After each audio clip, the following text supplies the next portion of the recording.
Hello and welcome to this week's episode of Nacho Problems, where we turn ordinary recipes into extraordinary nachos. I'm Nacho Queen, but you can call me M. So far, my most popular video has been apple pie nachos, so I thought this week I'd try another classic American dish. Today we're making bacon cheeseburger nachos. Now I know what you're thinking, M, how is that going to be any different than regular nachos? Oh, you are in for a treat, because I've got a trick up my sleeve. Let's get started. Step 1. The chips. For the chips, we're going to be using 2 large Vidalia onions. I prefer these because they're a sweet onion, but as always, use whatever you like. We also need a good batter mix, like what you would use for onion rings. I love this brand because it's got a ton of flavor, but I think a nice beer batter would work really well too. I'll be using 1 cup of this mix with 2/3 cup of water. We're going to start by heating our oil to 375 degrees Fahrenheit. Today you're getting to see my least used kitchen appliance, my deep fryer. Now we're going to take our onions and turn them hairy side up and cut them in half. Now place your cut side down and cut them in lengthwise in half again. Now you'll want to trim off the corners to remove the hairs and any papery ends that are left. Now peel away the papery outermost layer. Then we're going to separate the other layers into petals. These will be our chips. I will only be using the largest few layers for chips. All the rest I'll be saving to toss into a stew I'm making later this week. For our batter, I'm going to combine the 1 cup of mix with 2/3 cup of water and give that a good whisk until it's nice and smooth. We don't want any lumps. Then we're going to add in the onions and stir to coat. It might not look like enough batter at first, but it turned out to be the perfect amount. Frying these in batches of 4 to 5 for about 5 minutes at a time at 375. Now while this batch is cooking, let's go over a few safety tips on deep frying from my friend the fire safety expert. Number 1, use an electronic deep fryer with a thermostat. They are much safer than a stovetop pan. Number 2, make sure your fryer can be turned off with a plug socket or unplugged for the US crowd without reaching across the fryer. Mine has this handy little feature where the plug is connected to the device via magnets, which means it's easy to unplug it and it will unplug itself if it falls.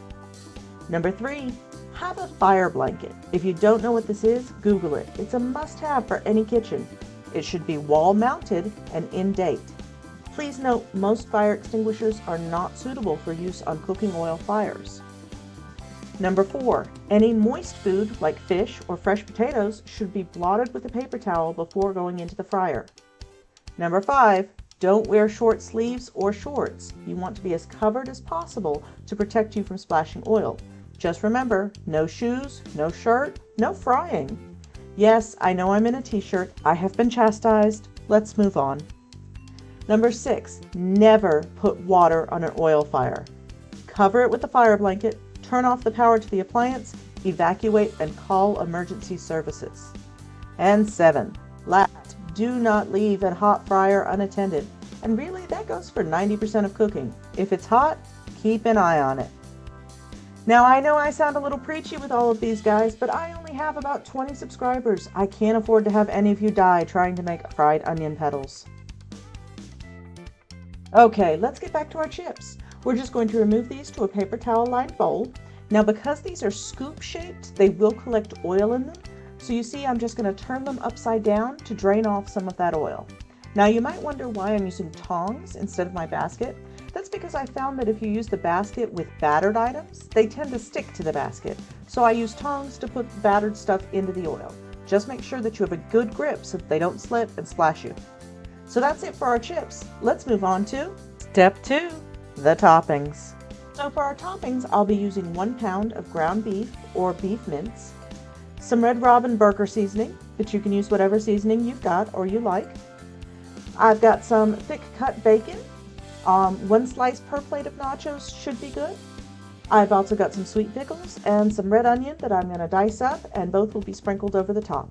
So I like to bake my bacon in the oven, that way I get a nice even crunch without getting splattered by grease. So we're just going to pop that in the oven at 375 for about 20 to 25 minutes, depending on how crispy you like it. I always make a full pan of bacon, that way there's leftovers for a quick breakfast the next day. Now I'm just going to brown up my ground beef, sprinkle it with a healthy dose of some of that seasoning.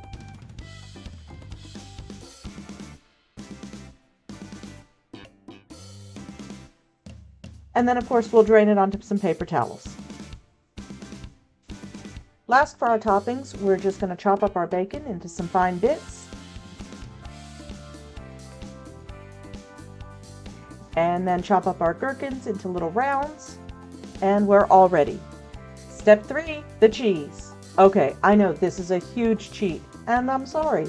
But honestly, I have like 4 boxes of this in the pantry, and I really need to get it used.